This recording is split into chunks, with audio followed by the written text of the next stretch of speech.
2nd, 2021 council meeting is called back into session. Vice Chair Lady Swearingen. I move to adjourn the January 26th meeting. Second, Carlisle. Moved by Council Lady Swearingen, seconded by Councilman Carlisle. Do we have any unfinished business on the February 2nd agenda? Hearing none, the February 2nd council meeting is hereby adjourned without objection. Sergeant at Arms, please call our February 6th, February 23rd council meeting to order.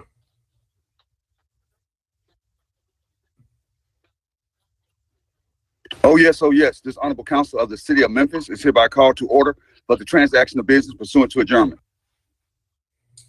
Thank you very much. I'd like to recognize our chaplain for the day, Reverend Brett Wynn of Second Presbyterian Church. He's been invited by Councilman Carlisle. Reverend Wynn, will you please lead us in prayer?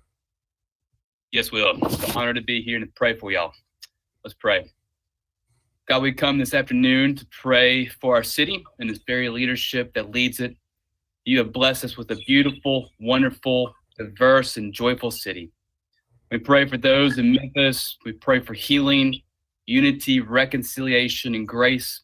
Would you be with those who are grieving over much loss, experiencing anxiety, and those who are hurting and suffering? Would you refresh the weary and satisfy the faint?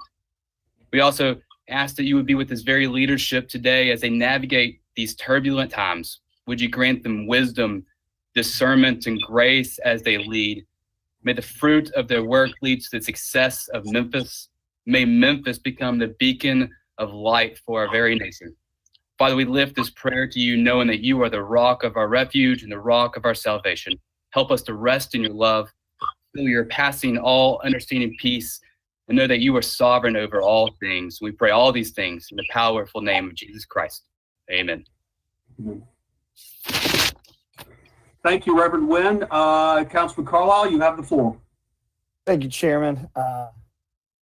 Reverend Wynn, Brett, thank you for your prayer. Brett and I have the fortunate relationship of having sons in the same grade as well.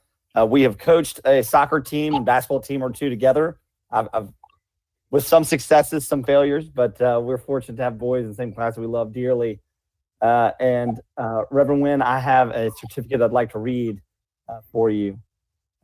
Be it hereby known that Reverend Brett Wynn, in recognition of a life exemplary qualities, outstanding service to the city, meritorious involvement in humanitarian affairs, and demonstrated concern for governmental processes, has been appointed chaplain of the day of the Memphis City Council and is hereby entitled to all of the honors, rights, privileges, and prerogatives appertaining to the office, and to the display of this certificate given under seal this 16th day of February 2021, signed by Chairman Frank Colbert and presented by Councilman Carlisle.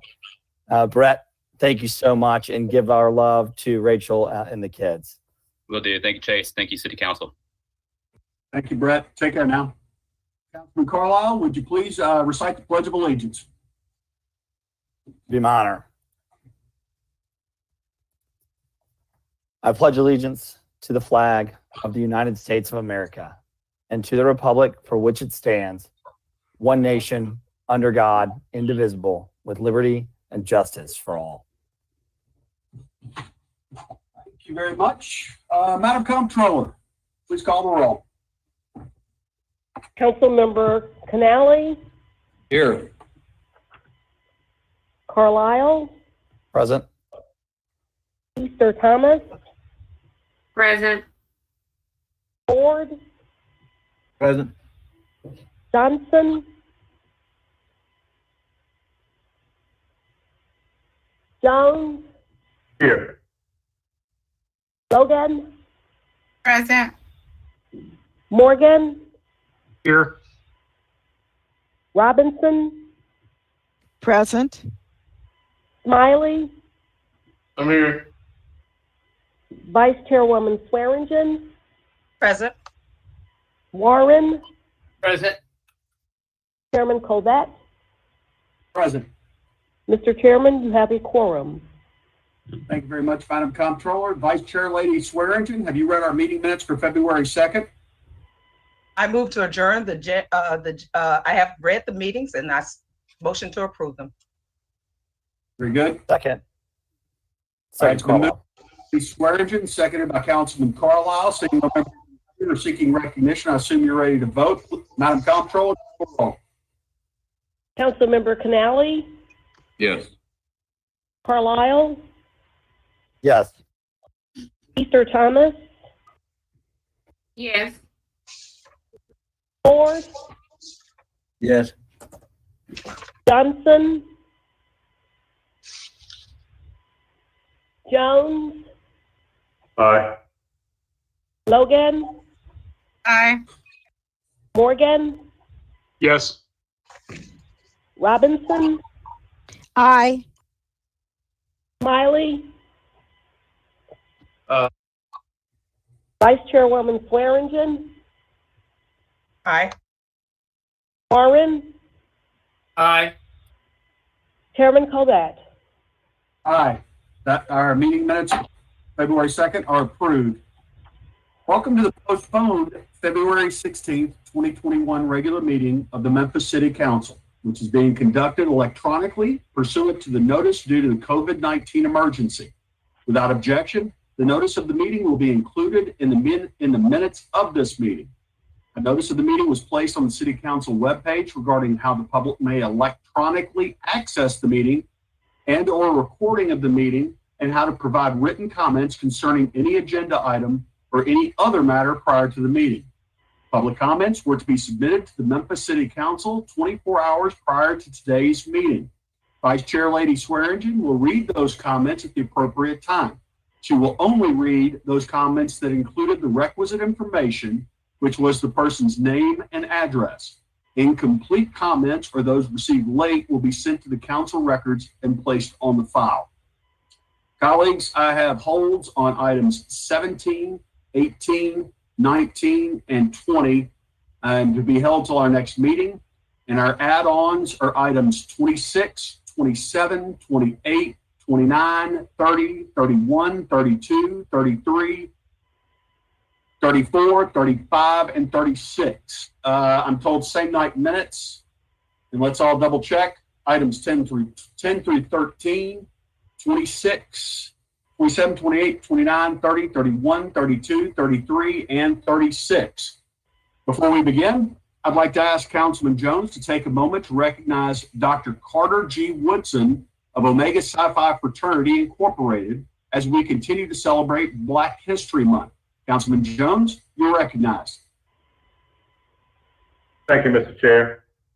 Colleagues, it is a distinct honor of mine to tell those who may not necessarily be aware of the workings and the contributions of Dr. Carter G. Woodson. Born in 1875 in New Canton, Virginia, Dr. Carter G. Woodson had worked as a sharecropper, miner, and various other jobs during his childhood to support his large family. Though he entered high school late, he made up for lost time, graduating in less than 2 years. After attending Berea College in Kentucky, Woodson worked in the Philippines as an education superintendent for the United States government. He had earned his bachelor's and master's degree at the University of Chicago before entering Harvard University. In 1912, 3 years before founding the Association for the Study of African American Life and History, he became only the second African American after W.E.B. Du Bois to earn a doctorate from Harvard in 1915. Carter G. Woodson traveled to Chicago from his home in Washington, D.C. to take part in a national celebration of the 50th anniversary of the Emancipation Proclamation in February 1920. In February 1926, Woodson sent out a press release announcing the first Negro History Week. He chose February because the month contained the birthdays of both Abraham Lincoln and Frederick Douglass, two prominent men whose historic achievements African Americans already celebrated.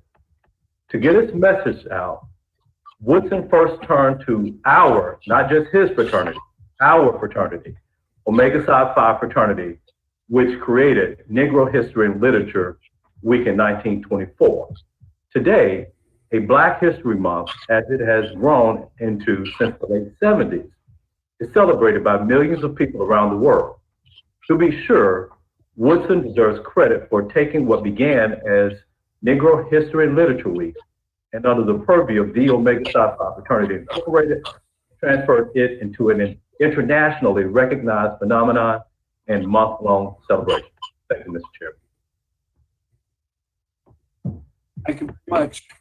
Madam Comptroller, let's go ahead and call item 1. Item number 1 is a resolution thanking the Travel Lodge by Wyndham and the Hospitality Hub for their service to the city of Memphis during the COVID-19 pandemic. This resolution is sponsored by Councilman Warren. Thank you very much. Councilman Warren, you're recognized. Thank you, Mr. Chair. I just thought it was important that we as a group understood how much the hub and all the folks at the Travel Lodge have done since the start of this pandemic to keep our homeless population safe and fed. And I just wanted them to be publicly acknowledged, and I appreciate the opportunity to do such. And I think we have some of the people on the call today, and I would love to have them give a few brief comments if they would so desire. Thank you, Mr. Chair. All right, I see a mic hot. Who is that? Travel Lodge, your name and addresses for the record. Travel Lodge is 1471 East Brooks Road, Memphis, Tennessee, 38116. Thank you. What would you like to share any thoughts with us? We at ESA Graceland LLC and the Travel Lodge Memphis Airport are very grateful for this acknowledgement and would like to thank the city and the local organizations that have worked with us to make this happen. In times of hardship, it is our duty to help each other, and we are thrilled that we have been able to support the Memphis community. We would like to take immense knowledge today of the knowledge, as well as all the people from the community of Memphis and all the different agencies that help the homeless in Memphis that have worked with us as we strive through this. Just to make aware that we're housing over 200 and something people right now who are affected by homeless or just don't have anywhere to go. And thankful for the city of Memphis, the hub, Rooms in the Inn, MIFA, Community Alliance, and all the other organizations that have helped us. We thank you for your support, and we're working forward. Thank you very much. Ms. Marmontel, I see your mic is on. May I have your name and address, please? Yes, Laura Marmontel, and at EES Graceland LLC at 1471 East Brooks Road in Memphis, Tennessee, 38116. Okay. Anybody else wish to speak on this matter? Dr. Warren, I need a motion and a second. I'd like to. I'm so sorry. Could I just wanted to take one quick minute to thank you all for everything you've done for us and enabling us to help the community.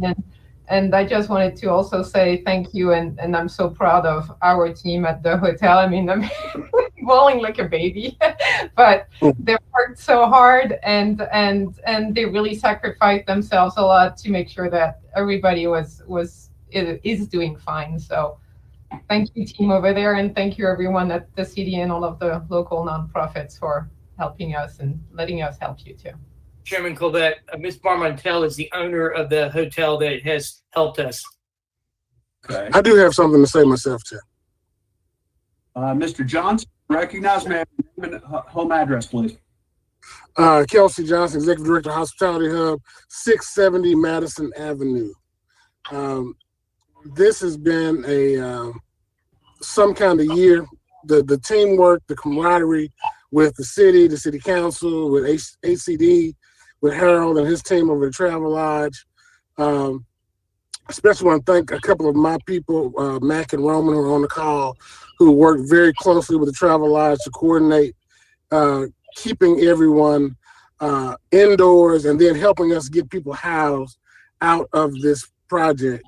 In addition to First Presbyterian Church, who helped us day one, March 17th, with our pop-up shelter that's now the Hub Hotel, and every single church and person who's given their time, their energy, their resources, and their money to keep our neighbors not only sheltered, but now many of those people housed who were on the street when this pandemic started. Thanks so much to the city.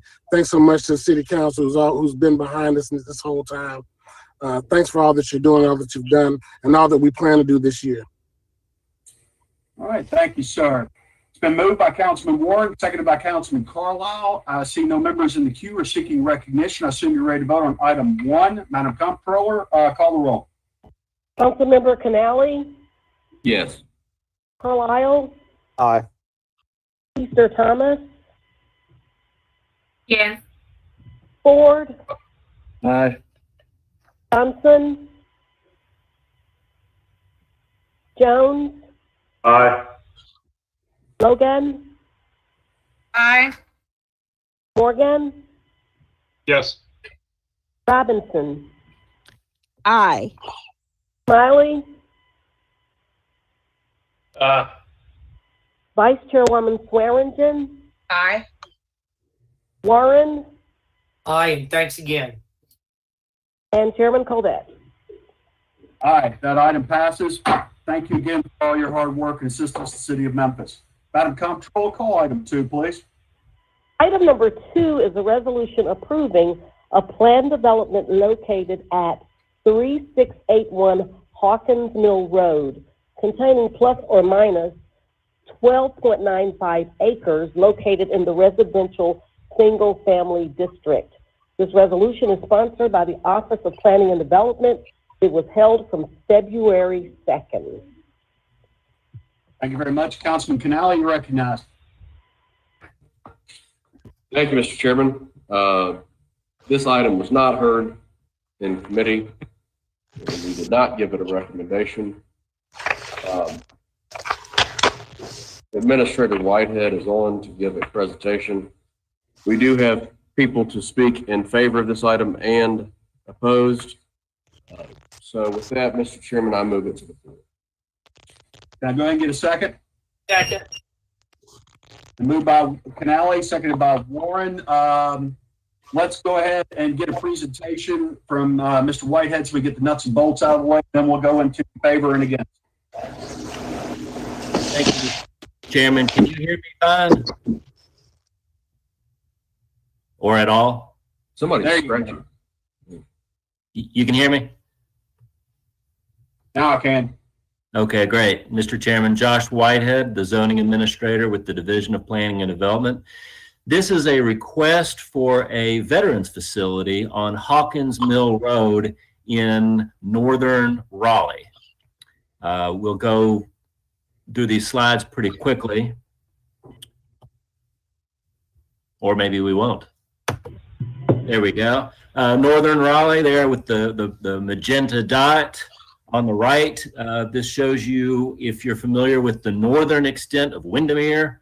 Windermere kind of stops and starts throughout various sections of Raleigh, but this is its northernmost section. If we look at the subject site, it is, if you can tell on that aerial on the left-hand side, it's encumbered by both a lake and, if you see those lines, that's a TVA overhead electric facility, which also contains an easement. So that's going to be important as we look at the site plan. Hawkins Mill, if you're familiar with the roadway, it's a rural cross section, 2 lanes, a pretty rural feeling roadway up there in northern Raleigh. Here's the revised site plan, and I emphasize the word revised because if approved, we're going to need to substitute this site plan for the one located in your resolution. There's not many significant changes with this revised site plan, but the applicant did ask us to include it. It has a better traffic flow up there at the northern entrance of the facility. Just a very brief description of this site plan. You can see the TVA easement crisscrossing from a southwest to northeastern fashion. There are several apartment buildings, about 8 in number, of varying units for the veterans. And then closer to Hawkins Mill, up there on the northern or the top part of this map, you see what is the community facility portion of the site. Here's a architectural rendering of that community building, the building that's going to be directly facing Hawkins Mill. One point to make regarding the site plan is this is going to be a completely gated facility. The applicant has also submitted to us various elevations, floor plans. Here's the floor plan of that community facility that shows an auditorium, basketball court, various conference rooms, and other common facilities for the residents. One more elevation. Here's the floor plan of one of the typical apartment structures. It appears that most, if not all, of the units will be one bedroom, catering to the single man or woman who is a veteran. When we looked at this and squared it with the Memphis 3.0 long-range plan, we found that it was consistent due to the institutional type of use being proposed. Institutional uses are generally shown on this map in blue. Most institutional uses are school or place of worship related, and indeed those are the two existing blue sites that you see on the map along Hawkins Mill. Mr. Chairman and members of the council, this went to the Land Use Control Board. The board held a public hearing. There was opposition, I believe the same two individuals who have signed up in opposition this afternoon, and there were several supporters, and this comes to you with both a recommendation from both staff and the Land Use Control Board in a positive stance. With that, Mr. Chairman, I'm available for any questions. Thank you very much, Mr. Whitehead. I see nobody in the queue with any nuts and bolts questions. I guess the question now is for Bryson and Councilman Canale. Mr. Chairman, we have the applicant on the line, and we have three people. Ms. Hayes, is Evelyn Young, Dr. Derek Joyce, and Sharon Grutcher on the line? I see Miss Evelyn Young. I don't think the other two are on the line. Okay, and we have Janice Braxton, Helen Motley on the line? We do. Okay, Mr. Chairman, I'd recommend that we give 10 minutes to each side, letting the applicant go first. And the supporters, Ms. Hayes, you keep the time for each side, and we'll let the Brantleys go first as the applicant, or unless Delano Smith is going to speak on their behalf. After you state your name and address for the record, your time will start. Time cannot be traded to anyone else. Just remember you have 10 minutes, if that's okay with you, Mr. Chairman. Absolutely, and everything's good set up. Just a reminder to everybody, if you want to save any of your time for rebuttal, you can, but 10 minutes per side. We've got a clock. Mr. Brentley, are you with us? Yes, it's Miss Brantley. I'm here. All right, Miss. Have your name and address, and your clock will start. I'm Deborah Brantley. I live at 2026 Bellover, Memphis, Tennessee, 38127. Lived in Memphis all my life. I started on this project back in 2011.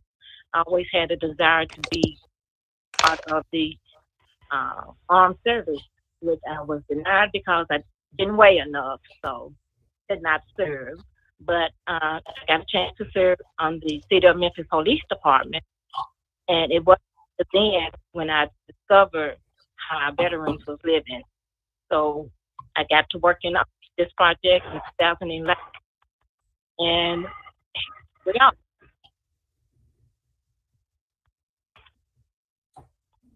Does that conclude your comments at this point? Pretty much, yes. Okay. My name is Delano Smith. I'm the representative, and just want to give you a brief overview. Mr. Whitehead gave a pretty good summary. Excuse me. This is Delano Smith. I live at 3831 Lakehurst Drive, Memphis, Tennessee.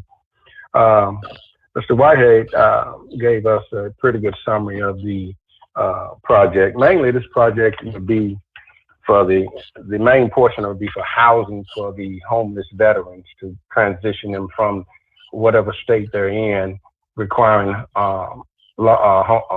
place to live to self-sufficiency. And as you see, there are actually 10 units on the site. We will have 76 residents that we will be filling and providing to provide housing for the homeless veterans. And like you said at the front, the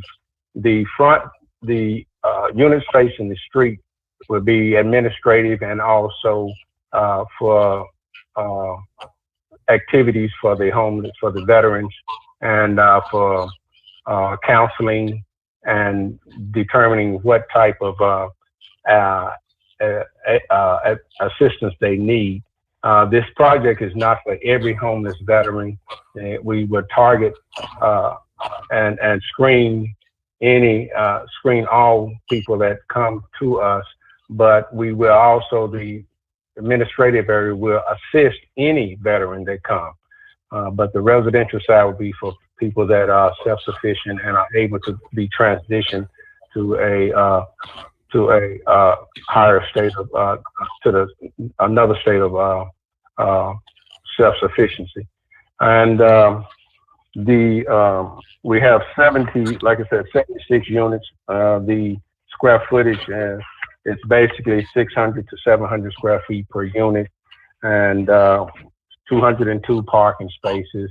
The lake is what the Brantleys fell in love with, and will create a place of tranquility. The 8-foot gate around the perimeter would be a privacy fence. At the front would be masonry and also wrought iron fencing, 8 foot tall, with 6 gates that will be provide security. And we have a guard office at the front entrance that will be 24-hour surveillance, provide 24-hour surveillance and control of flow of traffic within and onto the property. Thank you. Thank you very much. Is there anybody else that wishes to speak on behalf of the applicant? Yes, my name is Evelyn Young. I reside at 3209 Ashcroft Drive, Building 5, Memphis, Tennessee 38119. And well, additional information on this, as each person has indicated, the goal of this nonprofit organization will also be to continue to educate the community of the pandemic of homelessness itself. I work for the city, and I was fortunate enough this last weekend to work with Habitat Hub and police and Memphis Fire to deal with the warming center. So again, we know the plight of homelessness. This community that we envision to have at BHW Estate, again, will help to educate the community that all homeless people are not hopeless and harmful people. And we also want, as Mr. Smith said, to keep a process in place that establishes a criteria for the veterans to live there, and a requirement that they have to meet the code of policies and procedures to maintain their good standing and their residency there. The facility that will accommodate service for them include recreation, education enrichment, cultural enrichment, as well as health and wellness. And again, as was stated earlier, the facility is available for single individual dwelling, but there are some accommodations that will be made for a veteran if they're married, and it will accommodate the ability for a married couple, I think up to 10 units for that. Also, as he stated, the on-site security will again offer that presence of support to again maybe diminish the fears that the community has that all veterans who are homeless are troublemakers or they're drug abuse or substance abusers.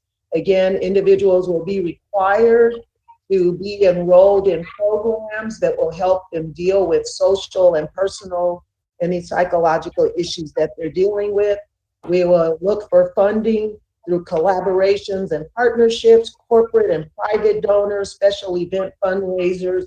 The intent also is that the community facility will be available so the veterans will have an opportunity to give back as well and that the community as well may be able to rent that facility for private and social events that again will give people a greater visibility of the positive effect that this community will have. And BHW Estates will be considered as a community. Hopefully people again will envision that and support that and not call it something negative, because the SOS that we can recall in all of our life, knowing that it's a safety symbol, the SOS behind BHW Estate stands for serving our soldiers. And that's what we want everyone to be able to understand, is that this new adventure is going to offer that opportunity and accommodate this service that will give us a greater opportunity to serve our veterans. Thank you. All right, thank you very much. I'm showing, roughly speaking, 7.5 minutes, so 2.5 minutes balanced time. Does that sound about right, Councilman Canale? Yes, sir. Thank you. Why don't you proceed with the folks that are against it? Ms. Hayes, do we have Janice Braxton or Helen Motley on the line? Yes, both are on the line. All right. Whoever would like to speak first, please, your name and address for the record. You have 10 minutes total. You want to share your time between the two. My name is Helen Motley. My address is 3367 Dillard Road, zip code 38128.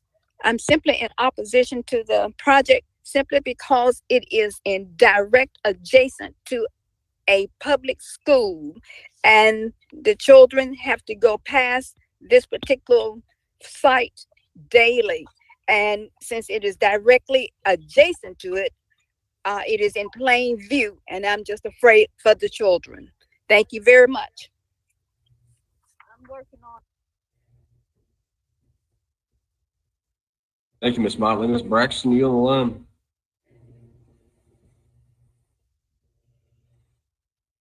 And I stay at 3716 Dorado Cove, Memphis, Tennessee, 38128. And I disagree with that because, first of all, I have been in this neighborhood for 22 years. And when I first moved out here, it was beautiful. But this neighborhood has went down. I have tried to get it up. And Rhonda Logan, I have gotten with her. She did a beautiful job helping me, trying to get things done. I just got the signs. She helped me get the signs, the street signs out there on Dorado Cove and Windermere. But in order for you to do this, what are you going to bring to the neighborhood? Because the neighborhood is ridiculous. I'm calling just about every other day to get my neighborhood sweet. We have potholes. I've been trying to get the streets paved. So in order for you to build, bring something to the neighborhood. I want to ask, how many of y'all have came out, got in your car, and came out here and seen this neighborhood? I'm asking, how many have actually got in your car and came out here and see what this neighborhood looks like?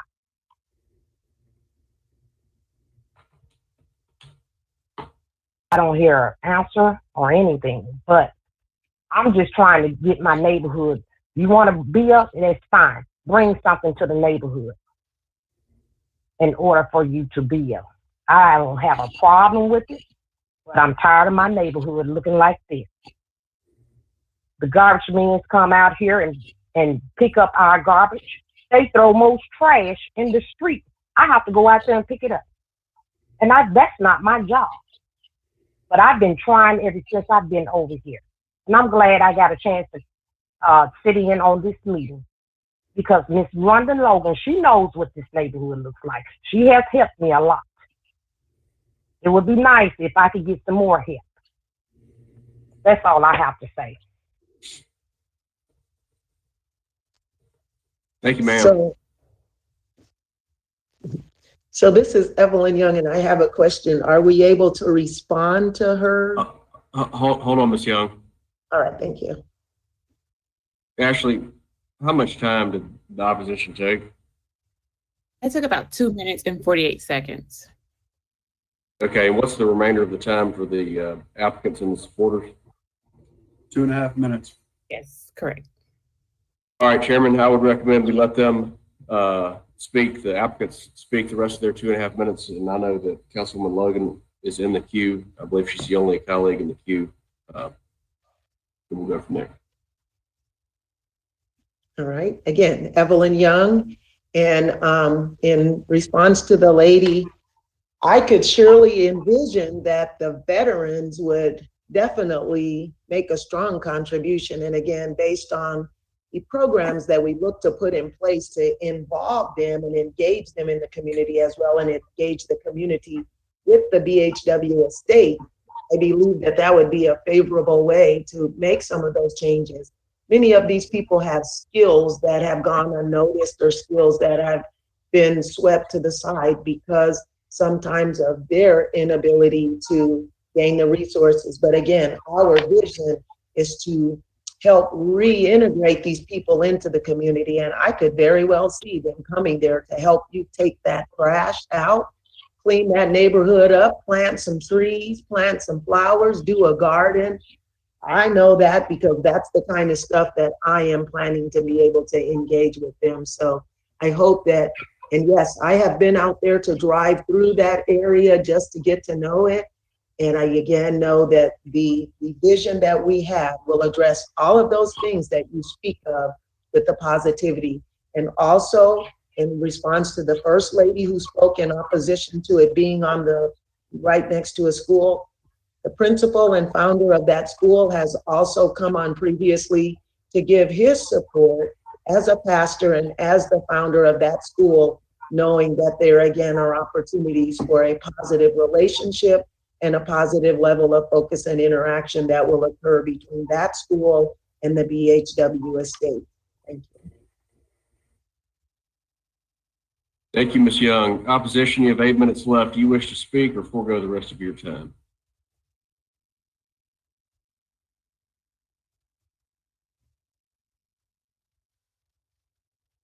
Mr. Chairman, I would recommend that we go to questions from council members. I know that Councilwoman Logan's in the queue. Very good. Thank you, Councilman Canale. Council Lady Logan, you're recognized. Thank you, Chair. Thank you, Councilman Canale. Initially, I was concerned about this project, but after attending the community meetings and listening to the residents as well as the principal and the director of the school who was in favor of it and spoke highly of the program. I'm also familiar with Ms. Young and have worked with her for years in the community, and she understands the vision of the community and where the neighborhood is trying to go, and she's connected with this project. So after speaking with everyone and the mission and vision of the project as founders and the safeguards that they've put in place, one of my concerns was the safety, because that is a very narrow street, and I understand that they are going to be widening, working with engineering to widen the street. And they have a great relationship, I said, with the school, and are looking to do things in the community and be an asset to the community. And so with that being said, I support the project and would hope that the colleagues would as well. And I do appreciate Ms. Braxton for sharing her comments. She has been a staunch supporter of improving her neighborhood, and with this community partner, I think she can do a lot more. We can do a lot more to assist her along with this community partner. So I am in favor of the project.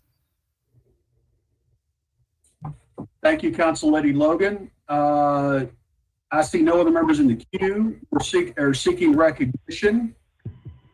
All right, it's been moved by Canale, seconded by Councilman Warren. I assume you're ready. Hold on, Mr. Chairman. The Administrator Whitehead would like to speak. My bad. Josh? Thank you. I hate to put a kink in the progress here, but we need to breathe into the resolution that you're accepting the applicant's revised site plan.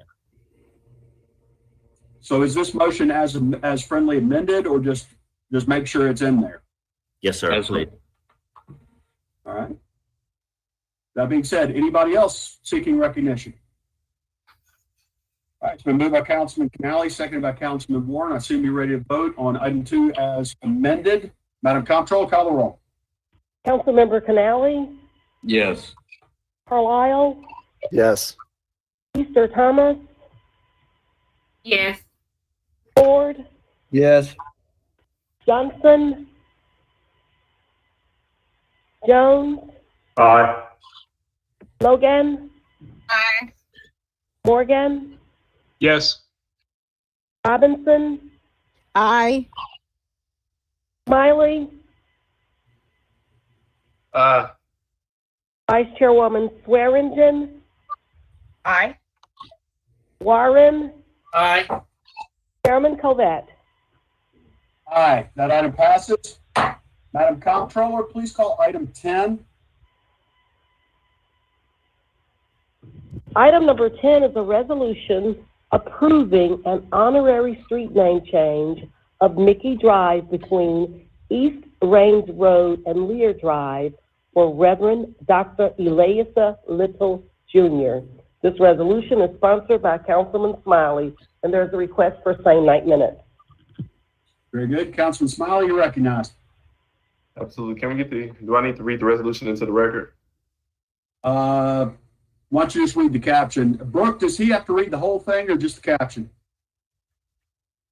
I've already read it into the record, and Brooke is saying that will do. I think we're good to go. Tell you what, Councilman Smiley, you recognize, and then I'll get a second. Absolutely. Robinson, second. I didn't hear this. So moved. Been Second, Robinson. Seconded by Robinson. Councilman Smiley, you're recognized again. Absolutely. So Dr. Little has been a long time community member, partner. He uses the church not only to deliver the word, but also to help so many of those in need. This resolution is, honoring him and what he means to the Whitehaven community. And with that, I would like to go for a vote. Thank you very much. Seeing no members in the queue, nobody seeking recognition. It's been moved by Councilman Smiley, second by Council Lady Robinson. Please cast your votes on item 10. Madam Comptroller, call the roll. Councilmember Canale, Yes. Carlisle, Yes. Easter Thomas, Yes. Ford, Yes. Johnson, Jones, Aye. Logan, Aye. Morgan, Yes. Robinson, Aye. Smiley, Of course. Yes, ma'am. Vice Chairwoman Swearingen, Aye. Warren, Aye. Chairman Covett. Aye, that item passes. Madam Comptroller, would you call our fiscal consent agenda? Will take us to item number 11, a resolution accepting a grant in the amount of $26,000 from the National Recreation and Park Association for soccer lighting at Geisman Park, District 5, Super District 9. This resolution is sponsored by Parks and Neighborhood Division. There is a request for same night minutes. Item number 12 is a resolution accepting funding in the amount of $218,400 from the Memphis Fire Department Foundation for the Radar program from April 1st, 2021 to June 30th, 2021 to reduce non-emergency calls, all council districts and super districts. This resolution is sponsored by Fire Services. There's a request for same night minutes. Item number 13 is a resolution accepting reimbursement in the amount of $258,051.09 from the U.S. Department of Homeland Security, FEMA, for Tropical Cyclone Laura, all council districts and super districts. This resolution is sponsored by Fire Services. There is a request for same night minutes. Mr. Chairman, that concludes our fiscal consent agenda items. So moved, Robinson. Second, Swearingen. All right, been moved by Robinson, seconded by Swearingen. Seeing no members in the queue, I vote on a fiscal consent agenda. Madam Comptroller? Councilmember Canali, Yes. Carlisle, Aye. Easter Thomas, Yes. Ford, Yes. Johnson, Jones, Aye. Logan, Morgan, Yes. Robinson, Aye. Smiley, Yes, ma'am. Vice Chairwoman Swearingen, Aye. Warren. Aye. Before I complete the roll call, may I revisit the vote of Mrs. Logan?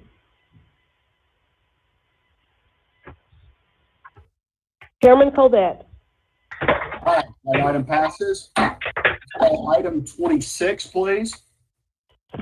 Item number 26 is a resolution authorizing the Memphis and Shelby County Airport Authority to issue its airport revenue refunding bonds in the total principal amount not to exceed $62,500,000 to refund all or a portion of its airport refunding revenue bonds, Series 2011 A-1, and its airport refunding bonds, Series 2011B, and its airport refunding revenue bonds, Series 2011D, for cost savings to fund debt service reserve funds for the refunding bonds and to pay costs of issuance of the refunding bonds. This resolution is sponsored by the Finance Division, and there is a request for same-night minutes. All right, thank you very much. Can I get a motion in a second, please? Morgan moves. Second.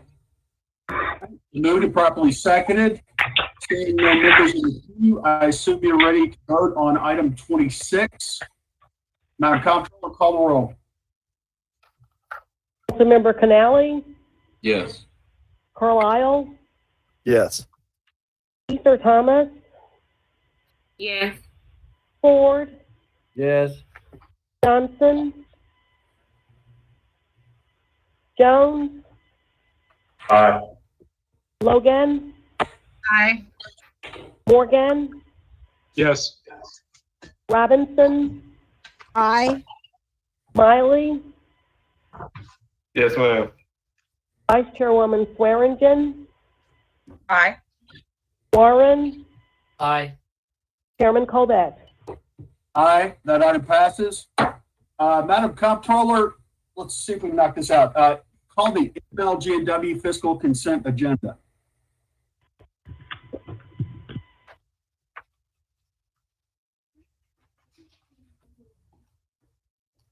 Oh, Lord.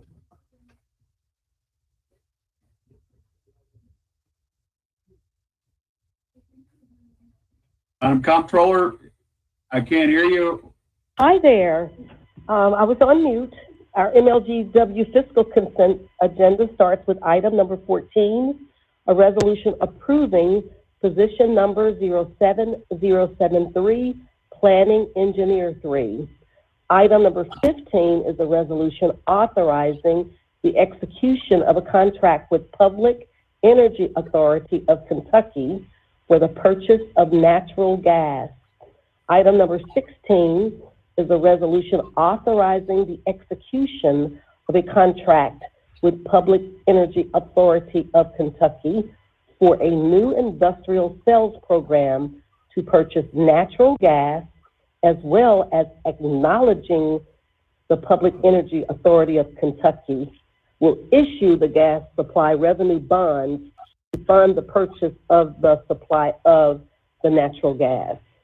Mr. Chairman, that concludes our MLGW fiscal consent items. So moved, Robinson.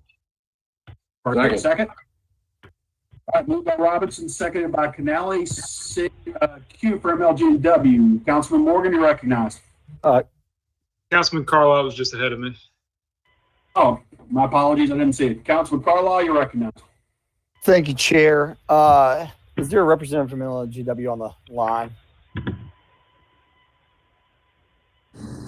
This is Dana Jeans, MLGW CFO. Hey, Dana. So, you know, I don't want to be, I'm irked. On item number 4, we had a conversation last time. There was a position that came before this body about just a blanket position with a blanket kind of statement of planning engineer. Doesn't tell us any other information. And I know things over the years have been, you know, your sandbox, my sandbox, but we made Councilman Warren made a very simple request of just adding some more information to that. And I didn't see it in my packet. I could have missed it. I was struggling to go through it earlier, but we just got to do better communicating with each other. We don't know what that position is, how much it pays, if it's a contract position, any of that. And we made that request last time. And so we're trying to be good partners and good teammates, but you know, it seems like we make a request, we get a nod, and then kind of forget them. I know that's not the case, right? Well, my apologies for that. I thought that we had information included in your package, and my apologies for that. But I can discuss this position a little bit if you'd like. This is a planning engineer in our electric group, and this is a planning engineer level 3, basically is a fairly senior level engineer. Part of the job description is they must have an occupationally significant combination of ability to apply engineering methods and principles in system planning. So the candidate that we are looking at has more than 8 years in private practice, a bachelor's, master's degree, and a professional engineer license. And so this is an experienced engineer that we feel like would certainly help our efforts in our system, in our planning, and that is what this position is about. And again, this requirement to bring this to the council is because it is a position in excess of $90,000 salary per year that is hired from the outside. And again, I apologize for the lack of information that you were provided, and we'll definitely make a pledge to correct that in the future. Right. No, and to the point, I saw the salary and I knew it was over 90. For me, again, I'm trying to learn as much as I can about MLGW, and it doesn't seem that difficult just to provide a job in the resolution or with your package. Just say, this is the 1 paragraph or 4-sentence job description. And depending on the level of position, and I would say probably upper management or C-suite and above, a resume that was obviously provided to you guys because they applied for a job, and you can blank out their name. And mainly it's just to understand the level and quality of people we're getting as at least for me as a council member, just trying to understand your organization. And yes, we want sir. to be good partners, and that, yeah, that's all. We're just trying to be good teammates. With that, I yield back the floor. Thank you, Chair. Thank you very much, Councilman Carlisle. Councilman Morgan, you're recognized. Withdrawn. Thank you. Thank you very much. All right. Apparently, check your packages, page 23 through 25. Seeing no members in the queue, nobody seeking recognition, I assume you're ready to vote on the MLG&W fiscal consent agenda. Madam Comptroller, call the roll. Councilmember Canale, Yes. Carlisle, Yes. Easter Thomas, Yes. Ford, Yes. Johnson, Jones, Aye. Logan, Aye. Morgan, Yes. Robinson, Aye. Smiley, Yes, ma'am. Vice Chairwoman Swearingen, Aye. Warren, Aye. Chairman Colbert. Aye, that item passes. All right, let's go to more same night minute stuff. Item 27. Number 27 is a resolution accepting and appropriating funds in the amount of $276,642.18 from the CARES Act Provider Relief Fund through the U.S. Department of Health and Human Services. The funding is for prevention, preparation, and response to coronavirus. This resolution is sponsored by Fire Services. There's a request for same night minutes. Thank you very much. Can I get a motion and a second? Second. So moved. Jones, second. All right, moved by Councilman Warren, seconded by Councilman Jones. Seeing no members in the queue, I assume we're ready to vote on item 27. Moved by Warren, seconded by Jones. Madam Comptroller, call the roll. Councilmember Canale, Yes. Carlisle, Yes. Easter Thomas, Yes. Ford, Yes. Johnson, Jones, Aye. Logan, Aye. Morgan, Yes. Robinson, Aye. Smiley, Aye. Vice Chairwoman Swearingen, Aye. Warren, Aye. Chairman Colbert. Aye, that item passes. Call item 28. Item number 28 is a resolution accepting the appropriation and allocation of the Department of Treasury funding in the amount of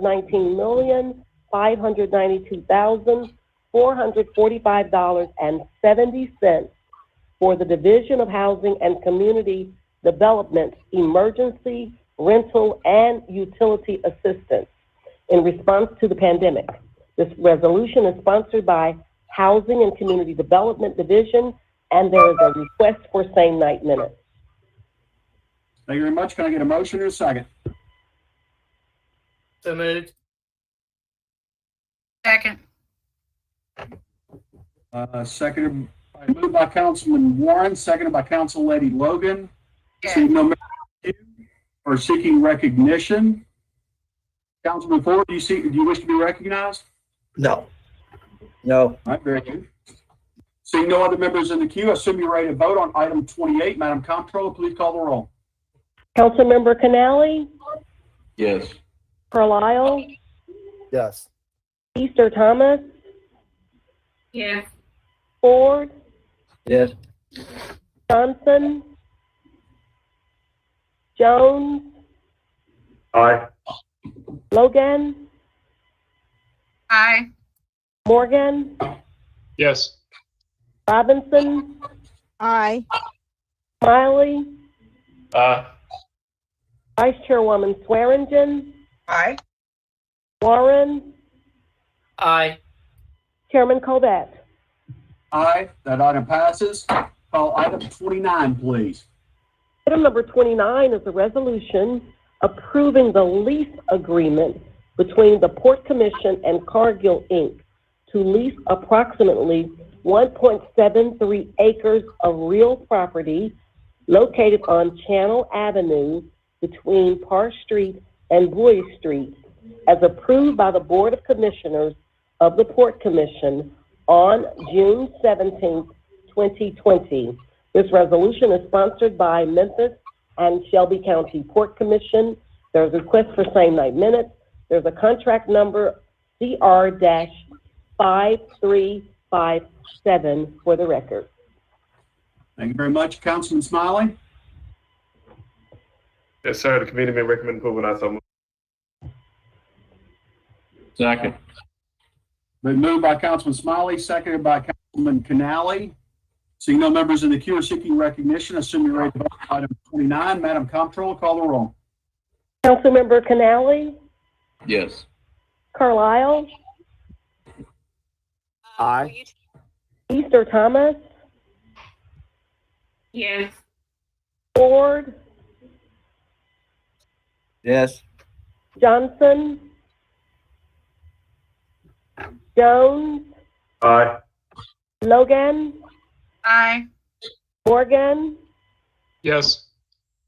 Robinson, Aye. Smiley, Aye. Vice Chairwoman Swearingen, Aye. Warren, Aye. Chairman Covett. Aye, that item passes. Madam Comptroller, please call item 30. Item number 30 is a resolution approving the amendment to the Second Amendment to lease agreement between the Memphis and Shelby County Port Commission and Jet Infrastructure, IA Memphis LLC, Westpac Pipelines Memphis LLC, Buckeye Aviation Memphis LLC, as approved by the Board of Commissioners of the Economic Development Growth Engine on August 19, 2020. This resolution is sponsored by Memphis and Shelby County Port Commission. There's a request for same night minutes. The contract number is CR 5358. Thank you very much, Councilman Smiley. Sir, the committee may recommend approval, and I so move. Second. Been moved by Councilman Smiley, seconded by Councilman Warren. Seeing no members in the queue, assume you're ready to vote on item 30. Madam Comptroller, call the roll. Councilmember Canale, Yes. Carlisle, Yes. Easter Thomas, Yes. Ford, Yes. Johnson, Jones, Aye. Logan, Aye. Morgan, Yes. Robinson, Aye. Smiley, Aye. Vice Chairwoman Swearingen, Aye. Warren, Aye. Chairman Covett. Aye. That item passes. Please call item 31.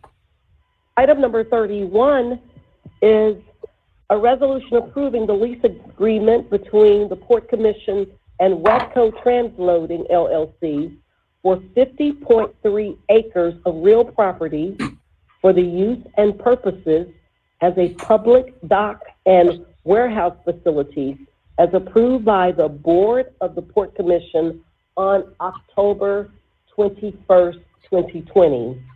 This resolution is sponsored by Memphis and Shelby County Port Commission. There is a request for same night minutes. The contract number is CR-5359. Thank you very much, Councilman Smiley. Yes, sir. The committee may recommend approval, and I so move. Second. All right, it's been moved by Councilman Smiley, seconded by Councilman Carlisle. Seeing no members in the queue, assume you're ready to vote on item 31. Madam Comptroller, call the roll.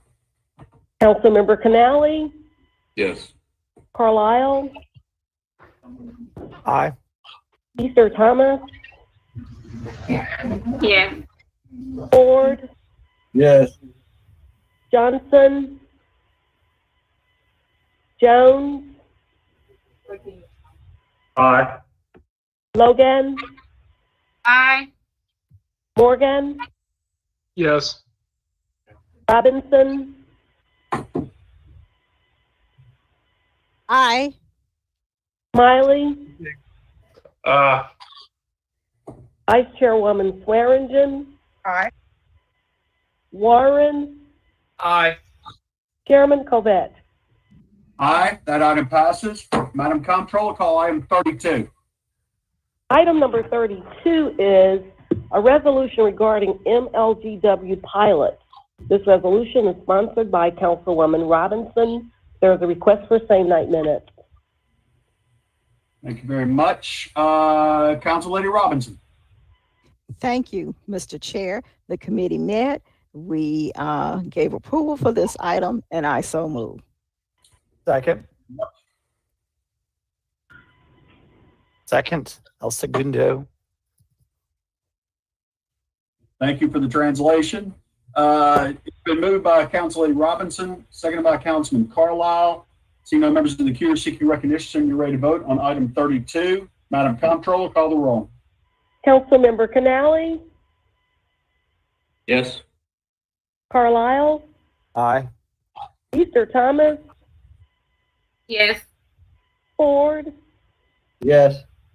Johnson, Jones, Aye. Logan, Aye. Morgan, Yes. Robinson, Aye. Smiley, Aye. Vice Chairwoman Swearingen, Aye. Warren, Aye. Chairman Colvett. Aye, and item passes. Please call item 33. Number 33 is a resolution requesting the City of Memphis to convey its property rights and interests in 3157 Powers Road, identified as parcel ID 0850040049, formerly Raleigh Library, to Shelby County. This resolution is sponsored by the General Services Division. There is a request for same night minutes. Thank you very much, Councilman Smiley. Yes, sir. Committee met recommend approval and I so move. Second. Moved by Councilman Smiley, seconded by Councilman Carlisle. Seeing no members of the queue are seeking recognition, assuming you're ready to vote on item 33, Madam Comptroller, call the roll. Councilmember Canali, Yes. Carlisle, Aye. Easter Thomas, Yes. Ford, Johnson, Jones, Aye. Logan, Aye. Morgan, Yes. Robinson, Aye. Smiley, Yes, ma'am. Vice Chairwoman Swearingen, Aye. Warren, Aye. Chairman Colvett. Aye, that item passes. Please call item. Item number 34 is a resolution updating the fee schedule of the Memphis Landmarks Commission. This resolution is sponsored by Councilman Canali. Thank you very much, Councilman Canali. You recognized. Thank you, Mr. Chairman. The committee met, did not hear a presentation or give a recommendation, but I do move to the floor, and after a second, Director John Zena is on the line to explain so I don't botch this item. Second. All right, it's been moved by Councilman Canali, seconded by Councilman Carlisle. Director Zena, you're recognized. Good evening, council members. Thank you. John Zena, Director of the Division of Planning and Development. This item is a request to update the fee schedule for permits that go before our Memphis Landmarks Commission. The Landmarks Commission is set up to oversee the approvals of improvements and new construction to buildings. Yes, I see. Could I put it on the screen? Would you like to see a slide presentation? Yes, please. Very good. I'll do so. Thank you very much. There we go. There are 16 local historic districts in Memphis. Historic districts are designated as a historic zoning overlay. The purpose of them is to oversee improvements to structures of certain types, primarily those improvements that can be seen from the public right of way for the purpose of ensuring continuity in the historic character of areas throughout these districts. As you can see on the map, most of these areas within the city are in the Midtown area. 2 years ago, we had 2 new districts that were added to landmark status, Cooper Young and Speedway Terrace. At the time, this constituted a 31% increase in the parcels that were covered by the Landmarks Commission, and thereby reviewed by our staff that serves the Memphis Landmarks Commission. However, we did not add additional staff at that time. Any additional workload as a result of these districts was shared across Mr. Whitehead's staff. Today, we have two pending districts, Crosstown and Vecca. Both of those are at the Land Use Control Board stage, and after they're heard by Land Use Control Board, they will advance to you. If those two are approved, it would constitute another 43% increase in parcels. The largest of these two is Vecca. Crosstown is actually a fairly small district. Vecca is actually, would become, if approved, the largest district that we have. It's nearly double the size of Central Gardens, which as of now is our largest district. So altogether, these four areas, Cooper Young, Speedway Terrace, Crosstown, and Vecca, essentially double the amount of property subject to historic zoning as compared to 2 years ago. Right now, the fees that are charged for permits cover approximately 12% of the staff cost to service the Memphis Landmarks Commission. And so just for comparison, the staff costs for Land Use Control Board and Board of Adjustment fees cover approximately 36% of staff costs. So there's a little bit of a discrepancy there. We also compared our status with the other big four cities. Today, our staff covers 4 times the number of parcels per staff member as the other three of the big four in terms of the amount of workload for historic districts. And that is without Crosstown and Vecca. So if you were to add in Crosstown and Vecca, we're up to approximately 6,750 parcels per staff, which you see is would be nearly 6 times the number of parcels per staff. So what we're asking for, the recommendation is that we're able to add an additional staff planner to support not only this increased demand that's foreseen, but really the increased demand that we've experienced over the last couple of years with the new districts. Our request is that the budget increase come from new fees rather than the general fund. And so the resolution before you would amend the fee schedule to increase fees in a manner that would support 1 additional staff planner. The new fee range would be permits cost ranging from anywhere from $100 to $1,000, depending on the request type. That would help support approximate budget of that 1 requested staff planner at $60,000. We're also going to be urging the Memphis Landmarks Commission to amend their bylaws in a manner that would allow more items to be approved as minor certificates of appropriateness, which are in a sense approved as consent items and therefore require a little bit less staff time in order to reduce the time that's required for many of the types of cases that are handled by staff to the Landmarks Commission. That concludes my presentation, and I am available for any questions. All right, thank you very much, Director. I have Chase Carlisle, Councilman Carlisle in the queue. You're recognized. Hey, John, sorry, guys, I had to step away for 2 seconds, but I was listening kind of. Real quick, the process in which a neighborhood goes through, can you give us a very quick high level of how that process works for Landmarks to go, I guess, yeah, what's our litmus test to be a historic neighborhood? The way that it is situated now is any property owner within a neighborhood can file a request for a neighborhood of virtually any size of their incorporation to the Landmarks Commission. The Landmarks Commission is the first step of that hearing process to becoming a historic district. Once that a hearing is made by the Landmarks Commission in which they're reviewing the design guidelines that are prepared by the neighborhood that would be associated with that historic overlay, it then goes to the Land Use Control Board. After the Land Use Control Board's approval, it then comes to the City Council for 3 readings. Got it.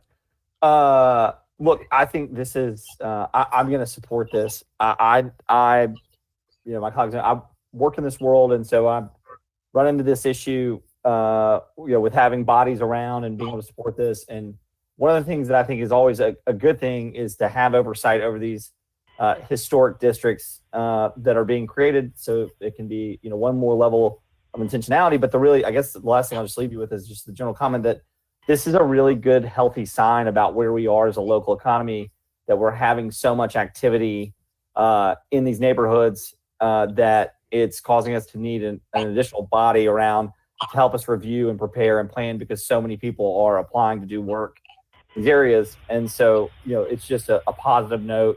And I hope we can continue that going as long as the macro cycle continues to work with us. But I'll be supporting this. Thank you for the work. And I yield back. Thank you very much, Councilman Carlisle. Councilman Warren, you're recognized. Yes, I'm wondering, do we need to, as a council, put any sort of regulations about what minor COAs are? I know you're going to urge the Landmark Commission to allow that, but I'm under the impression that hasn't been what's been going on. And I'm wondering, do we need an ordinance that describes that so they'll know what to do? Or do you want to bring that back to us if it seems like it continues to be a problem?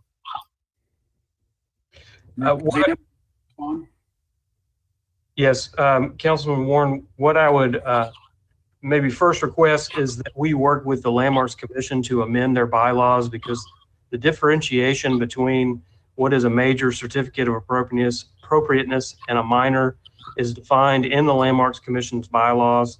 So my recommendation is that we first work with them. If we see that there is difficulty in making that change in a manner that helps to address not only some of this burden on staff, but also perhaps even the burden on the applicant as well, then we can pursue other options. This was pursued a few years ago by then Councilman Kemp Conrad, and there was some pushback from the state's Historic Commission on whether or not the council had that ability, to actually impose upon the Landmarks Commission that differentiation between majors and minors. So that is one of the reasons why I'm suggesting that maybe we take that first step of working with the commission. But we've had some preliminary conversations with a couple of them, and I believe that that those conversations have gone well. Then we should be able to see some success working with them. Our major oversight in this is just in the appointment process. Yes, and then also, of course, the ultimate approval of these districts, which and the design guidelines that are associated with them.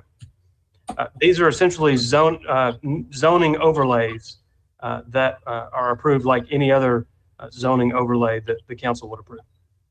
And once you approve them, you can't change them. Yes, you can change them. Yeah, you would change them through a rezoning process of 3 readings, similar to any other rezoning. Thank you. All right. I see no other members in the queue. We're seeking recognition. This is item 34, moved by Canale, seconded by Carlisle.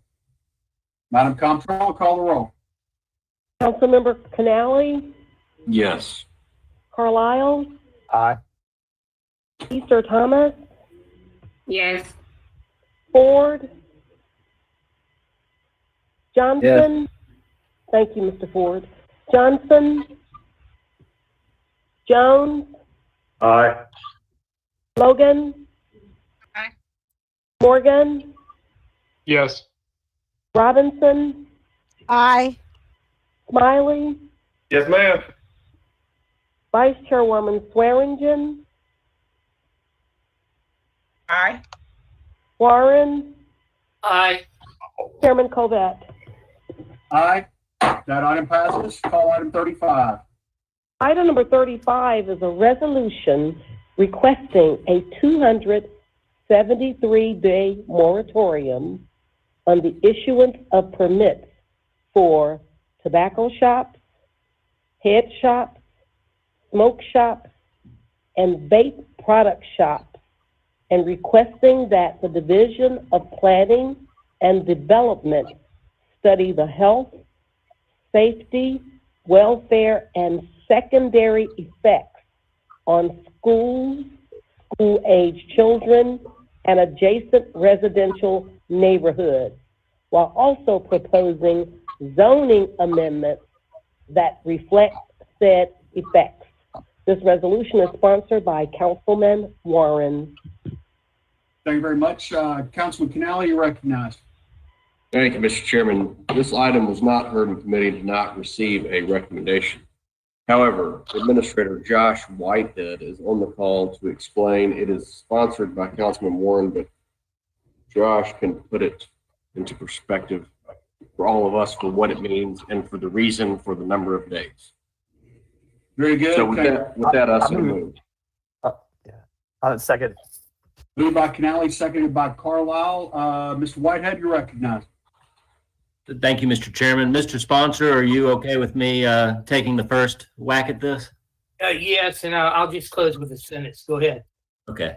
Mr. Chairman, it has come to our attention that, my attention specifically, but also Councilman Warren, and significantly because we're talking about a joint ordinance, Commissioner Tammy Sawyer, that the current language dealing with tobacco-related shops may not address the concerns of this body or the county commission very well.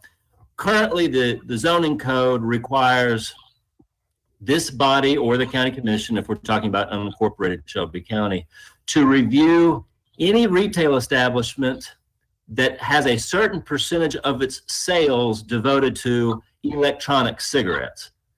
What it obviously is difficult to do is predict the future sales of an establishment that hasn't started yet, number one. We adopted that language, by the way, from the adult business ordinance, and we kind of did it on the fly a few years ago. But number two, it doesn't address similar tobacco-related shops, be they head shops or hookah bars or other related tobacco establishments that might be in close proximity to schools.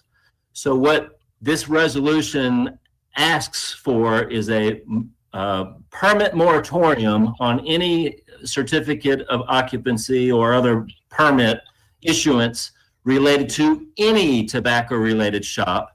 So my department can look into potential ways to address the proximity concern between these establishments and schools. Why are we mentioning schools over and over? Our adult business ordinance specifically states that those businesses must be a certain distance from schools. Our payday loan ordinance does the same. So if we have the same concerns over the secondary effects of these kind of tobacco-related places, then we probably should classify them similarly with these distance requirements. So why the 273 days? That will allow us to produce this report and incorporate whatever text amendment to the zoning code may come out of that report into the next annual set of amendments to the Unified Development Code. With that, Mr. Chairman, I'll relinquish the floor and I'm available for any questions. Thank you very much, Mr. Whitehead. Councilman Warren, I see Councilman Carlisle and Morgan in the queue. Would you like to speak first since you wanted to be recognized? You want to wait till the end? I'll wait till the end. Very good. Councilman Carlisle, you're recognized. Thank you, Chair. Thanks, Doc. I know there's a specific case this may impact, but I'm glad we're having this conversation and looking into it. Administrator Whitehead, sorry, it's been a long day. My head hurts. So what you're saying is the report is basically going to identify or classify these businesses potentially, should it recommend that, as an adult business, which goes ahead and sets it into those rules, or is it going to set it in its own classification? I see you nodding, so yes, yeah. It'll be its own classification, but if we do decide to go this route, it'll borrow the same kind of distance requirements that we find for other uses. Got it. and then how's the percentage of sales defined? And I'll just say this may get me in trouble down the road, who knows? But yeah, I mean, we at one point owned a convenience store and didn't sell, tobacco from it. Like where that's how I view it. But I recognize that there's certain businesses where that's a part of their model and people have the right to choose what they want to do.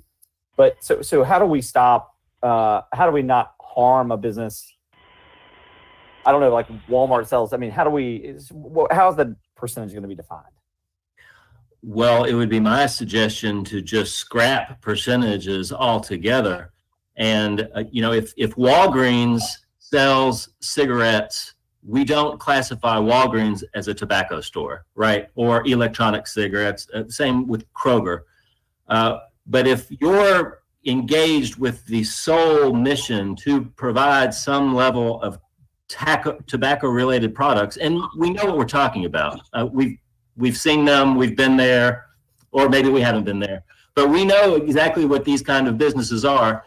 And if we get out of the percentage business, when the applicant files his application, the plans examiner will know exactly what kind of business they're engaged in. And we just fall to what's your primary, what's primary?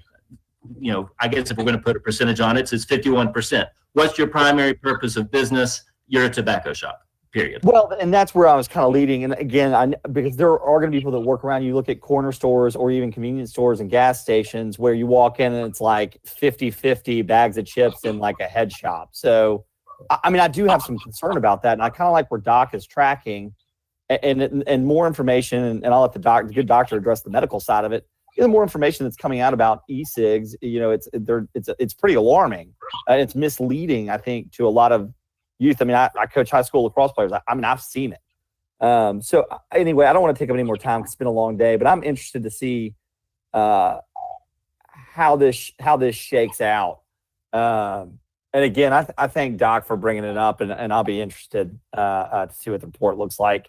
That I yield back. Thank you. Councilman Morgan, you recognize. Thank you, Mr. Chair. No, I like this resolution idea.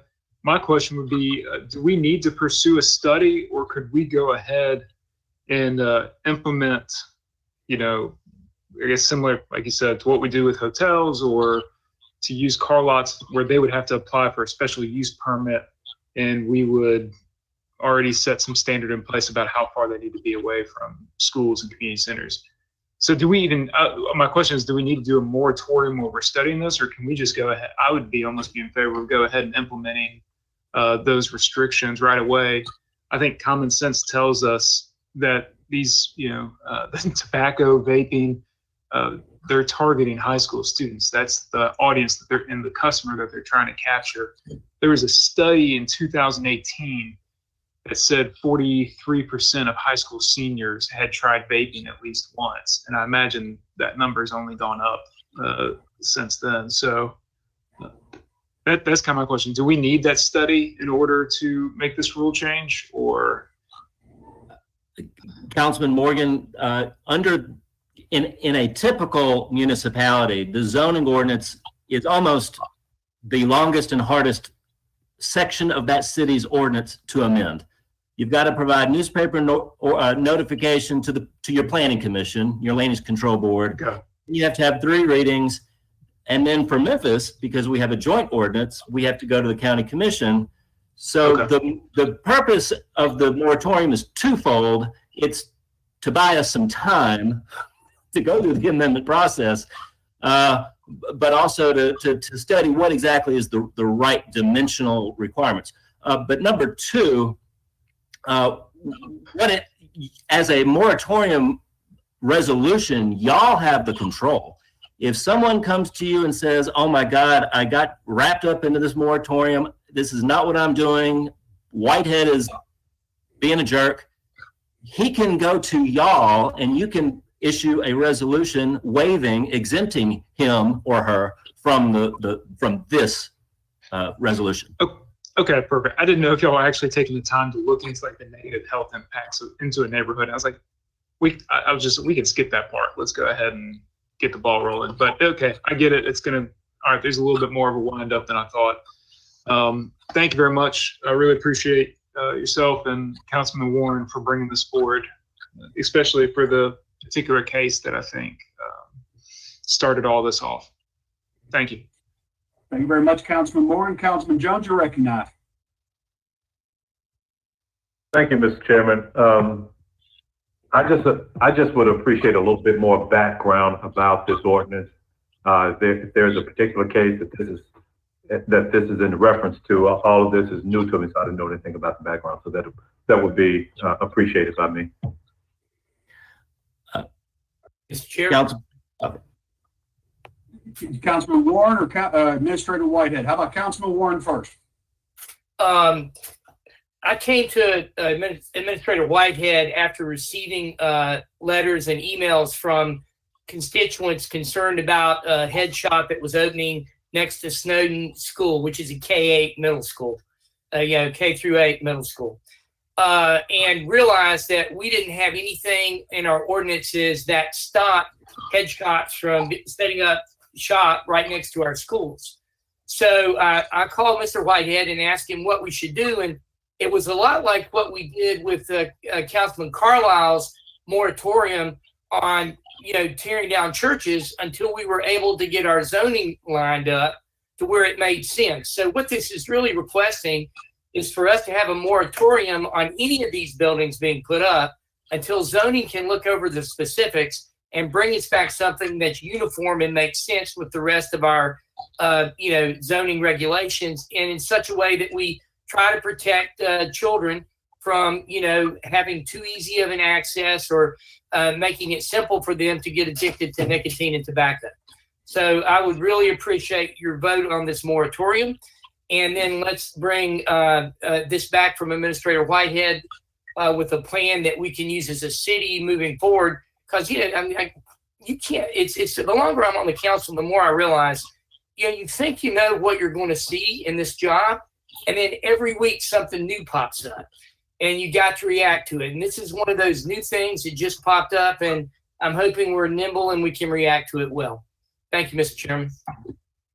And then what type of establishment are we particularly trying to target? I've seen some smoke shops, tobacco shops, but with this, and does this also include, let's just say, and I'm thinking about that shopping center that's close to Snowden School. If somebody wanted to set up a cigar lounge there, can we not accomplish what we're trying to accomplish if we say that these establishments can only be patronized by people who are 21 years or older? Yeah, I guess it's the type of thing that you look at. We normally don't like liquor stores right next to schools. We normally don't allow bars next to schools. And for the same reason, I don't really think we need to have tobacco stores, things that sell tobacco and other products that are addicting and harmful, next to schools where the kids walk by and they just see people in there doing it like it's a regular thing. So if we can take that away from the school environment, I think it's healthy. So that was the whole goal.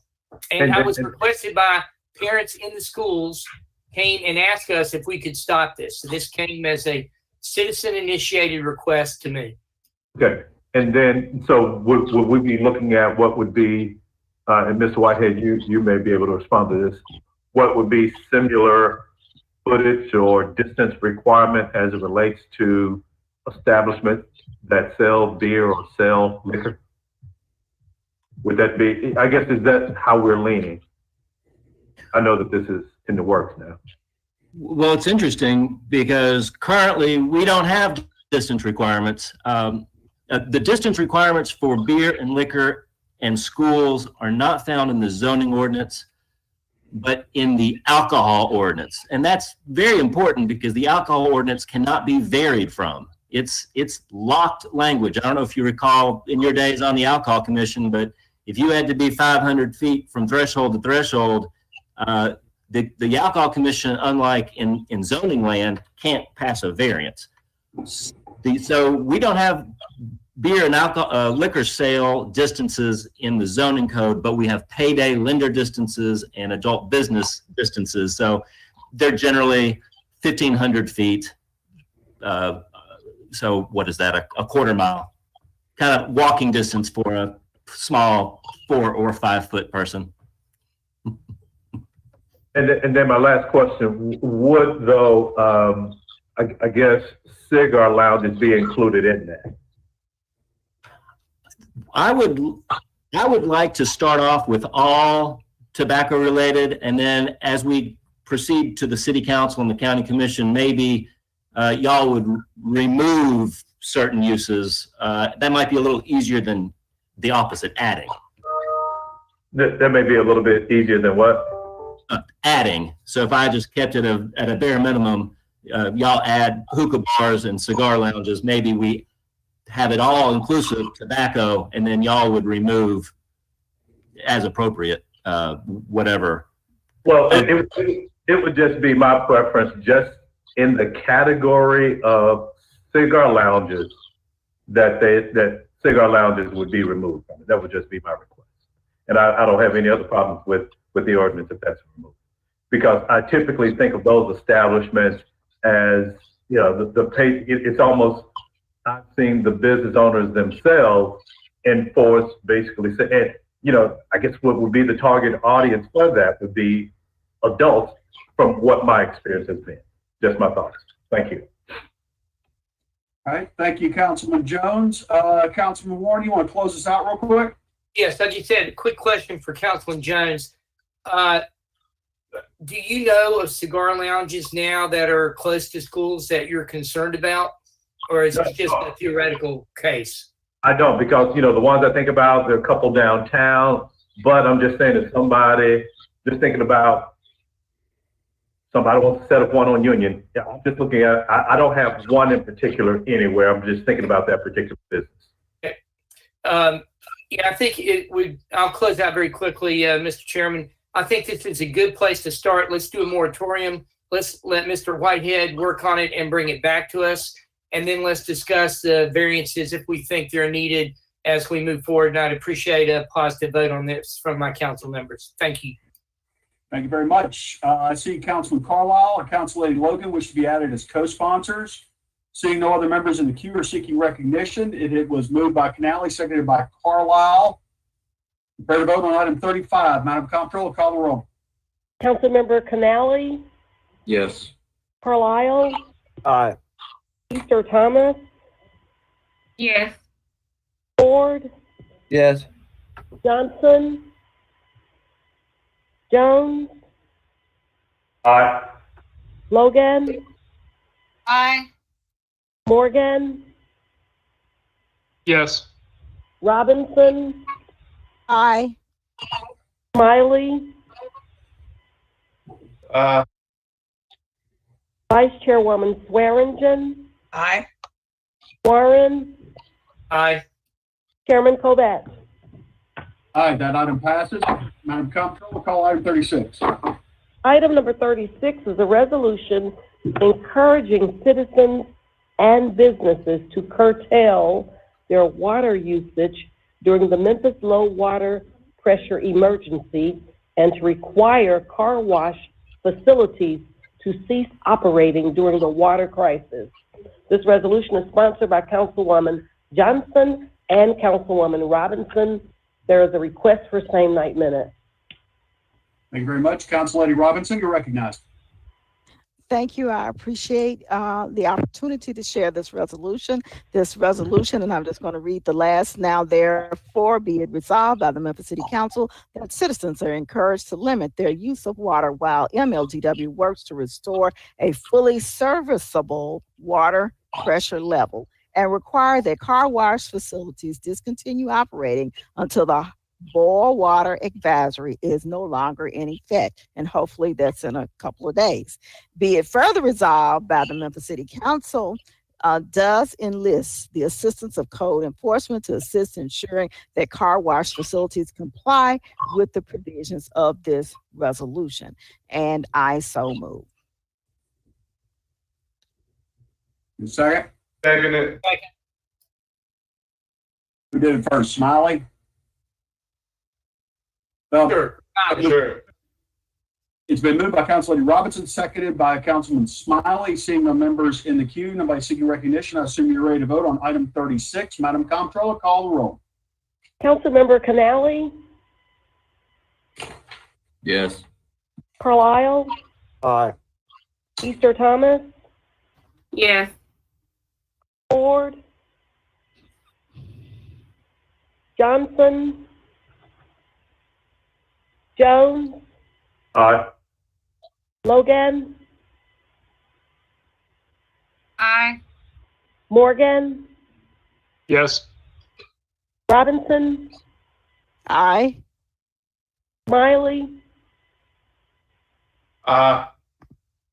Vice Chairwoman Swearingen, Aye. Warren, Aye. Chairman Colvett. Aye, that item passes. Congratulations, Jeff. Madam Comptroller, consent agenda, please. Mr. Chair, That would take us to item number. Time, Madam Councilman Morgan, you're recognized. point of clarification on the last resolution. So if we know of car washes that are operating, what is the best way to report them? Who should we send it to? To code enforcement 311. Code enforcement, and they'll be able to go out and penalize. Okay. Yes. All we want them Thank to you do very- is stop until we get our water Right. under control. Yeah. Thank Thank you. All right, very good. Any further thoughts? Hearing none, Madam Comptroller, call the consent agenda. Council, item number 3 on our consent agenda is up for second reading. It's ordinance number 5777. It's sponsored by Councilman Morgan, Councilman Warren, and the administration. Item number 4 is up for second reading. It's ordinance number 5778. It's sponsored by the Public Works Division. Item number 5 is up for second reading. The ordinance number is 5779. It's sponsored by the Public Works Division. Item number 6 is a resolution accepting O'Reilly Auto Parts Pleasant Sycamore Commercial Plan Development and authorizing release of bond. Item number 7 is a resolution approving the final plat entitled Avery Grove Plan Development. The case number is PD 18-47. The contract number is CR-5354. Item number 8 is a resolution approving the final plat entitled The Domino's Village. Case number BOA 19-93. Contract number CR-5355. Item number 9 is a resolution approving the engineering plans entitled the University of Tennessee Health Science Center College of Dentistry. The contract number is CR-5356. Mr. Chairman, that concludes our consent agenda items. Thank you very much. Can I get a motion? Move it. Carlisle second. Moved by, sounds good. Moved Pick by, one. seconded by Warren. How about that? Close enough. Seeing no members in the queue, nobody seeking recognition, assume we're ready to vote on our consent agenda. Madam Comptroller, call the roll. Councilmember Canali, Yes. Carlisle, Aye. Easter Thomas, Yes. Ford, Yes. Johnson, Jones, Aye. Logan, Aye. Morgan, Yes. Robinson, Aye. Smiley, Vice Chairwoman Swearingen, Aye. Warren, Aye. Chairman Colvett. Aye, that item passes. Let's start item 21. Item number 21 is a resolution amending the FY21 CIP budget by transferring and allocation and appropriating $362,000 in GO bonds from traffic signals, project number EN 21100, and traffic signal furniture, fixtures, and equipment, project number EN 01104, to traffic signal improvements to the intersection of Crump and Danny Thomas, project number EN 01105, for construction contract with McCrory Electric. This resolution is sponsored by Engineering Division. So Thank you very moved. much, Councilman Smiley.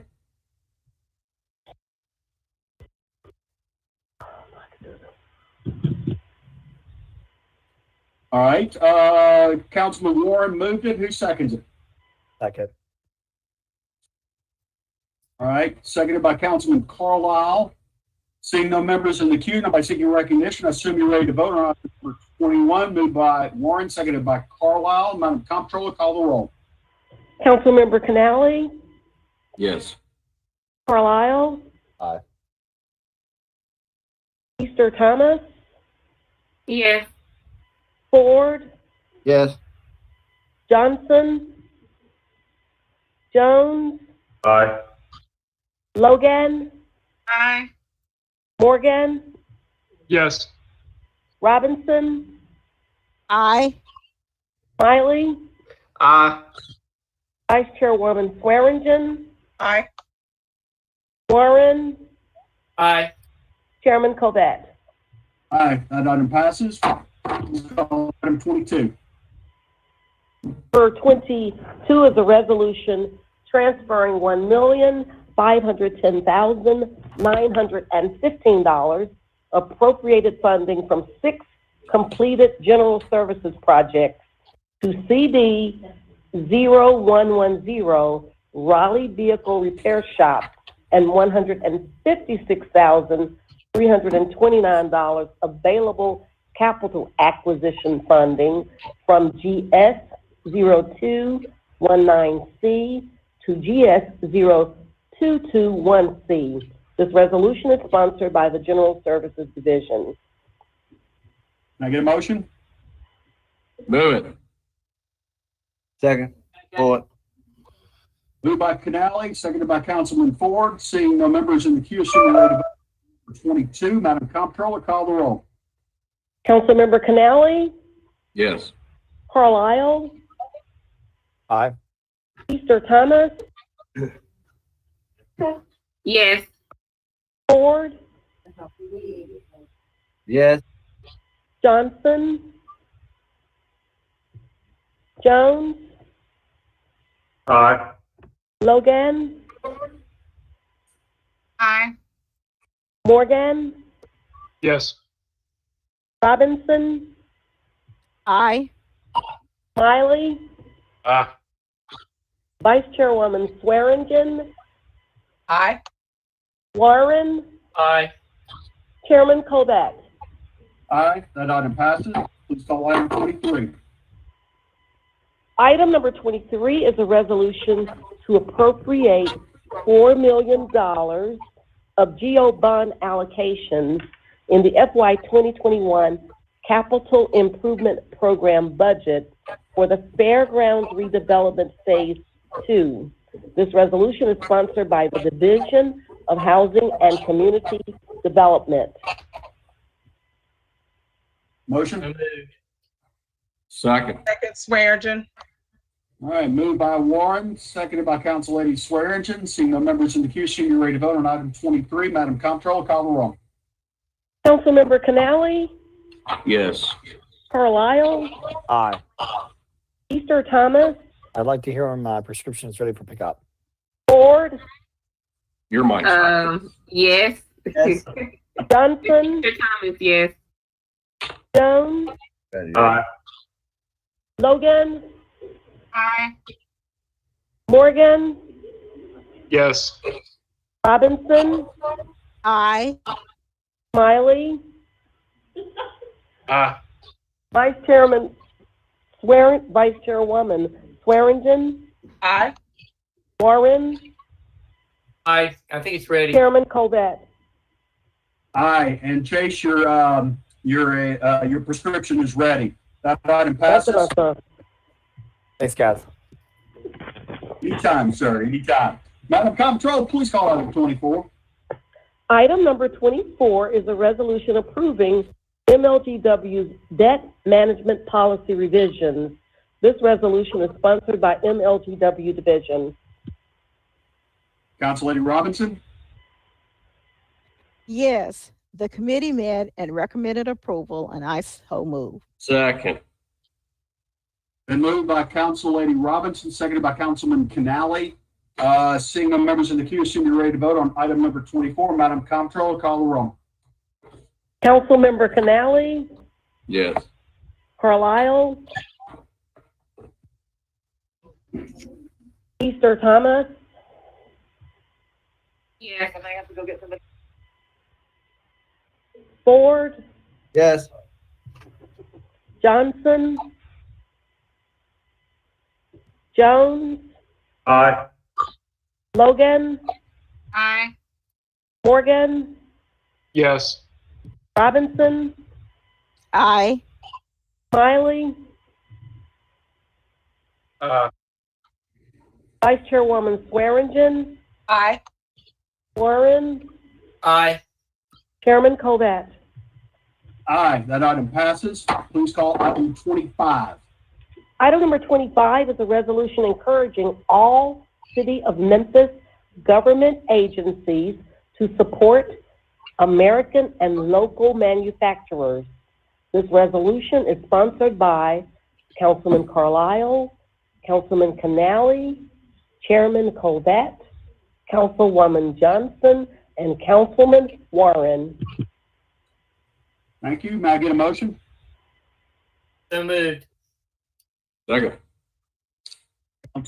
Moved by Councilman Warren, seconded by Councilman Canale. Okay, cool.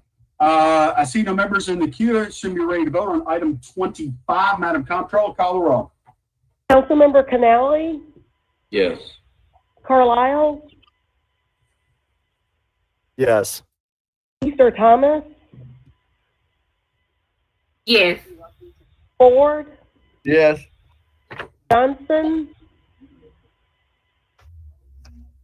Jones, Aye. Logan, Aye. Morgan, Yes. Robinson, Aye. Smiley,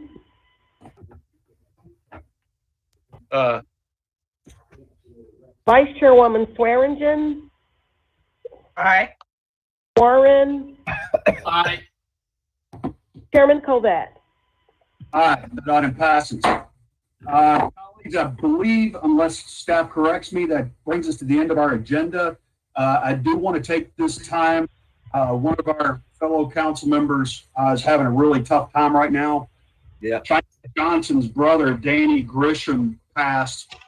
And so she is in Jackson, Mississippi with her family. So let's have a moment of silence and keep her in our prayers.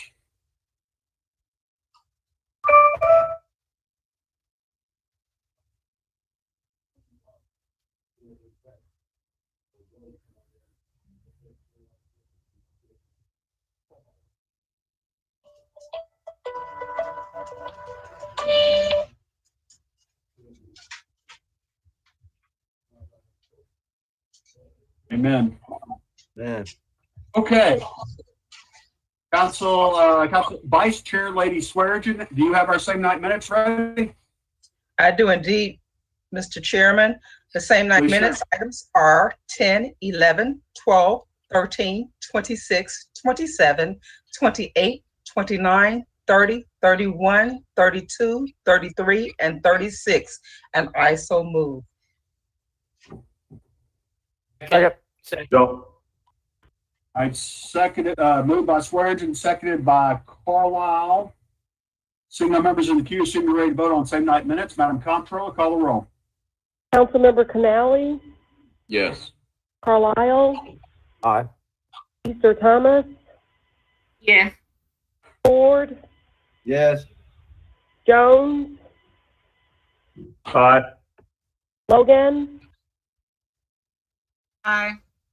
Morgan, Yes. Robinson, Aye. Smiley, Aye. Vice Chairwoman Swearingen, Aye. Warren, Aye. Chairman Covet. Aye. Same 9 minutes passes. Now I think we go to the favorite part of everybody's meeting. It's where the dynamic, the irresistible Vice Chair Lady Swearingen shares with us the public's thoughts. Vice Chair Lady, you're recognized. I have good news for you. 233 of 241 comments will be saved for the third and final reading of the number 1, ordinance seeking to restrict the retail sale of dogs and cats at pet stores. Number 2, ordinance regarding drag racing and muffler noise. And item number 3, resolutions opposing the Bahia Connection Pipeline. So as a result, only 8 public comments will be read today. They are as follows. The first one from Ted Green at 592 High Point Terrace 7. When will the council take real action regarding the hiring of more police officers? The money is there as long as the pet projects are tabled to hire more of the citizens of Memphis. The wacko idea of defunding the police is not acceptable to the citizens. Is the council on the side of condoning crime? Comment number 2, Angel Moore of 887 Orphanage Avenue. I'm afraid to let your children play outside because streetwalkers, they sometimes keep you up at night. It's dangerous.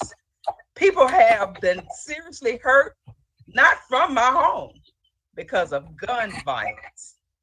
Item number 3, Joe B. Kent, 5111 Flamingo Road.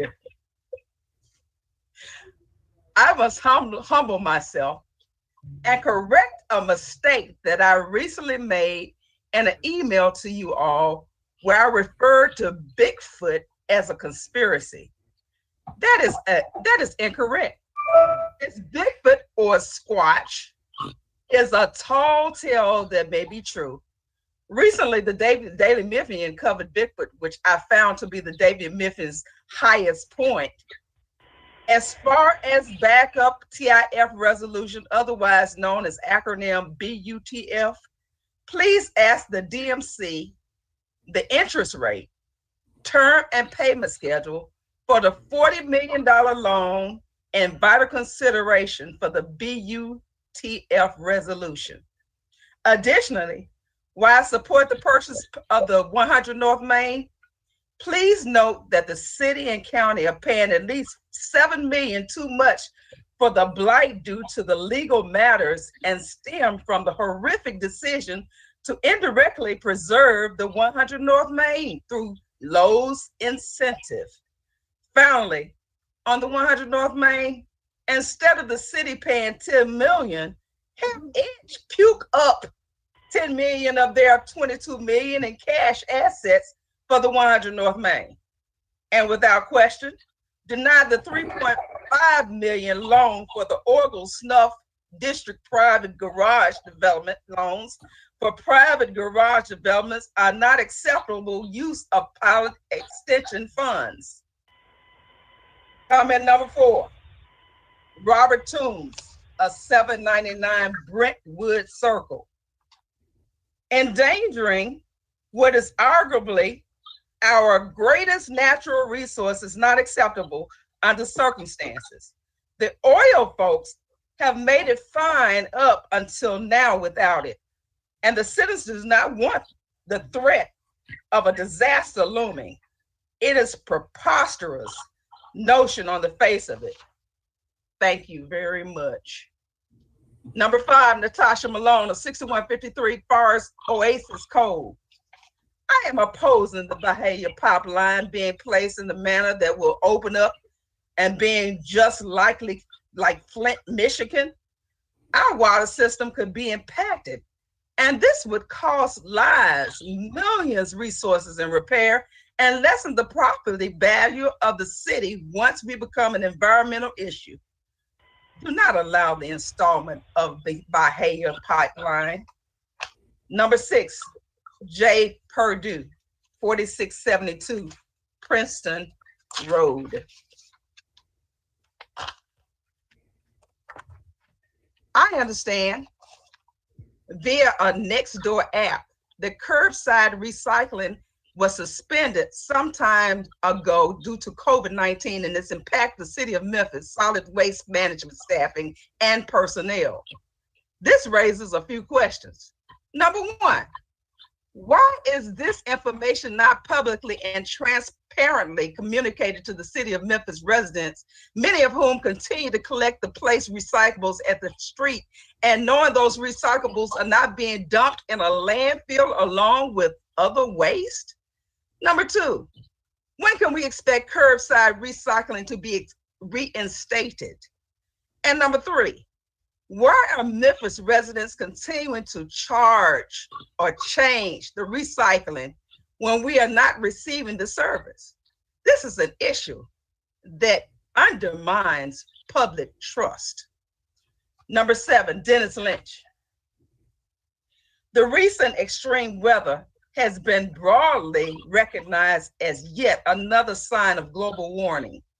Climate change, the melting polar ice cap, and the increased temperatures of our oceans and changing of our weather patterns and causing more extreme events. The extreme cold which we experience here cause broken pipes, failing heating systems, and the need for boiling water and advisory in addition to the difficulties, and especially in the lower income neighborhoods. Those who pay attention to the news know that the Texas had an even worse than we did. Unfortunately, the Republican governor and legislature and other elected officials lied about the cause and have entirely misrepresented the situation.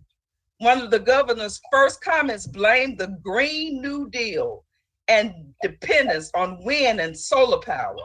We know that is a lie, but we must speak up and make sure our local officials in Tennessee, plus members of the public, know the true story and how it relates to us. The correction explanation is that Texas problem was caused by a combination of factors, separating the Texas electrical grid from eastern and western U.S. grids so that sharing and balancing energy across the regions increased Texas was not possible. Failure to implement recommended system changes after a similar weather event in 2011, failure to learn from science and recognize the extreme weather events and becoming more common, failure to properly weatherize their natural gas systems due to a desire to have a low-cost system and result failures in the flow of gas and power plants and homes, failures to install more renewable energy resources and wind, solar, and storage to increase the flexibility and adaptability of the entire grid, and lack of sufficient backup capacity and handle the overload of scenarios, failure to free market and properly consider public needs, reliability, too much control given to Texas statewide ERCOT, and not enough to the individual communities. Memphis should pay attention to the mistakes of Texas made and act appropriately. Continue to consider separating from TVA, increase renewables and storage, increase interconnections and address deferred maintenance, pursue effective control over the power supply and effectively manage TVA and other power supplies. Thank you. Final comment, Theron Bond, and the previous address of Dennis Lynch is 347 North Main. Theron Bond, address 57 North Somerville Street. As a G-Eazy would say, it ain't safe. It ain't safe. Right now, Memphis know our water. It ain't safe. As a city that claims to be rich in culture and history, you would think that the values of our leadership or hosts would match that. Our Super Mario brothers have failed us. There's no question. Box that will drop coins, and if we reach a wild dodging snow bounds and potholes, just to reach the end of the line only to be disappointed. Instead of leaders, we have a boss Bowser or two, and don't seem to know the shortcuts and cheat codes to clear streets, let alone being able to provide clear stars along the way. Then again, maybe they do, and they are reserving them for a select few who have provided them the unlimited life code at the beginning of the game. This weather has exposed our problems floating under the radar, but has pulled the cover completely back on 7 layers of cake of issues that can no longer be overlooked. Mayor Strickland says we are brilliant at the basics, but if we clearly have the master that they're brilliant at the basics, the basic minimum, or experts at the basic are nothing more. This city deserves leadership, and undoubtedly we deserve clean water and clear messaging. The community has stepped and showed up, as we always do. It would be nice if Mayor Strickland could do the same. This concludes the comments for today, Mr. Chair. Well done, Madam Vice Chairman. Well done. All right. Move to adjourn. Move to recess, Chairman. Either one. Second on the recess. Yes. There's no filibuster, Mr. Canale? Filibuster. Ouch. Well, I heard a motion and a second to recess, so we're recessed. I'll see y'all, if not earlier, but I'll see y'all on next Tuesday. This concludes. Thank you.